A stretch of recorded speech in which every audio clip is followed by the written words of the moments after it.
కృష్ణా జిల్లా రామవరప్పాడులో ఎన్నికల ప్రచార కార్యక్రమంలో యాల్రగడ్డ వెంకట్రావు పాల్గొన్నారు.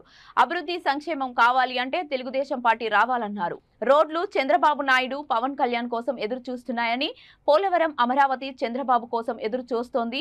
రోడ్లు చంద్రబాబు నాయుడు పవన్ కళ్యాణ్ కోసం ఎదురు చూస్తున్నాయని, పోలవరం అమరావతి చంద్రబాబు కోసం ఎదురు చూస్తోందని యాల్రగడ్డ పేర్కొన్నారు. నేను గెలిస్తే పార్టీలకు అతీతంగా కృషి చేస్తానని తెలియజేశారు. వైసీపీ నాయకులకు పంచిన పట్టాలు దొంగ పట్టాలని అన్నారు. చంద్రబాబు వచ్చిన 6 నెలల్లోపు మేము 15,000 ఇళ్ల పట్టాలు ఇస్తామని హామీ ఇచ్చారు. అభివృద్ధి విషయంలో కానీ, అభివృద్ధి కుంటుపడిన విషయంలో కానీ, ఆస్తులు తగ్గిన విషయంలో కానీ ఈ కట్ట చూస్తే దయనీయకరమైన పరిస్థితి. ఇలా కనీసం అంబులెన్స్ దారిన పరిస్థితి. పాలకులు ఏం చేశారని ప్రశ్నిస్తున్నప్పుడు వరకు ఈ కట్ట మీద ఈ సమస్యని రైల్వే డిపార్ట్మెంట్తో మాట్లాడైనా మేము బీజేపీతో పొత్తులో ఉన్నాం కాబట్టి ఎంపీ సహకారంతో, బాలశౌరి గారి సహకారంతో, బీజేపీలో నాకున్న పరిచయాలతో, లేదా రామదాస్ అహ్లూవాలియా కేంద్ర మంత్రి నాకు సన్నిహితంగా ఉంటాడు, ఆయనతో మాట్లాడైనా దీనికి సమస్యను పరిష్కరించడానికి ప్రయత్నం చేస్తా. ఈ కట్టల మీద ఉన్న ప్రజలు ద్వితీయ శ్రేణి పౌరులుగా బతకడానికి ఏమాత్రం అవకాశం లేదు.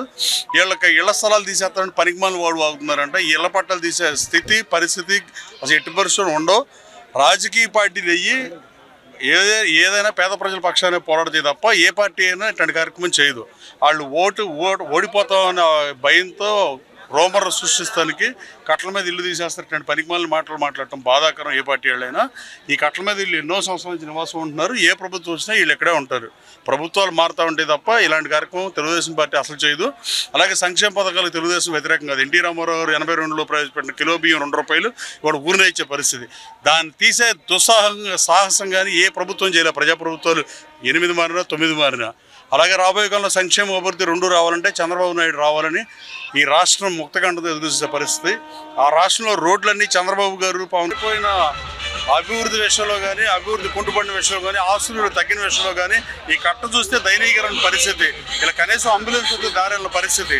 పాలకులు ఏం చేశారని ప్రశ్నిస్తున్నప్పుడు వరకు ఈ కట్ట మీద ఈ సమస్యని రైల్వే డిపార్ట్మెంట్తో మాట్లాడైనా మేము బీజేపీతో పొత్తులో ఉన్నాం కాబట్టి ఎంపీ సహకారంతో, బాలశౌరి గారి సహకారంతో, బీజేపీలో నాకున్న పరిచయాలతో, లేదా రామదాస్ అహ్లూవాలియా కేంద్ర మంత్రి నాకు సన్నిహితంగా ఉంటాడు, ఆయనతో మాట్లాడైనా దీనికి సమస్యను పరిష్కరించడానికి ప్రయత్నం చేస్తా.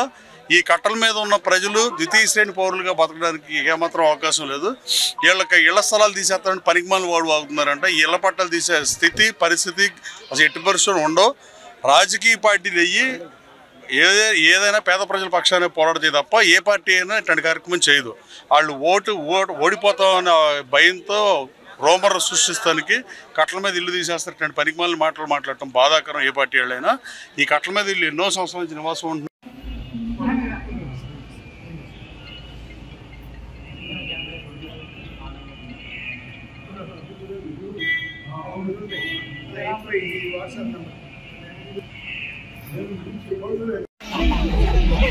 पूछेगा ये मेरी बात पूछेगा जरा